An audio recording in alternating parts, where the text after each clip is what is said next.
माँ की अजमत पर कुछ लिखना समंदर को कोसे में बंद करने के मुताबिक है।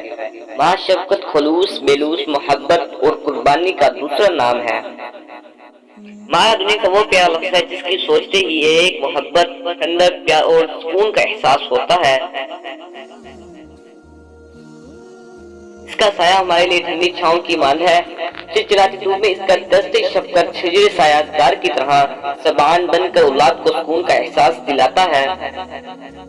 इसकी गर्मी को सर्दी का एहसास नहीं होने देती। खुद बेशक कांटों पर चलती रहे मगर औलाद को हमेशा फूलों के बिस्तर पर सुलाती है और दुनिया जहाँ के दुखों को अपने आंचल में समेटे, लबों पर मुस्कुराहट सजाए, दुआ दुआ रहती है। इससे ज्यादा मोहब्बत करने वाला हस्ती दुनिया में पैदा नहीं हुई। आंधी चले या तूफान आए, इसकी मोहब्बत में कभी कमी नहीं आती, वरना ही कभी एहसास जताती है और न ही अपनी मोहब्बतों का सिला मांगती है,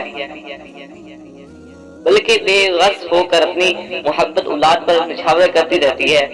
यह है कि कहना है कि माँ की मोहब्बत एक बहर बकरियां की तरह है। माँ की बेपनाह मोहब्बत को लफ्जों में नहीं पूरा जा सकता। खुलूस और इसार के इस समंदर की हदूद का अंदाजा लगाना मुमकिन नहीं। हर मजहब और हर तहजीब ने माँ के अजीम और मुकद्दस माँ एक दुआ है जो हर वक्त रब्बुर रहीम के आगे दामन फैलाए रखती है और कदम कदम पर उनकी हिफाजत करती है।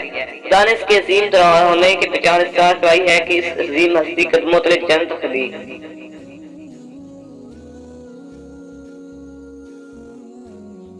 अब जिसका जी चाहे वो इस जन्नत को हासिल कर सकता है। उसकी खिदमत करे कि उससे मोहब्बत करके और उसे इज्जत और एहतराम देकर हर रिश्ते में खुद गर्ज शामिल हो सकती है और माँ के रिश्ते में कोई खुदगर्जी शामिल नहीं होती।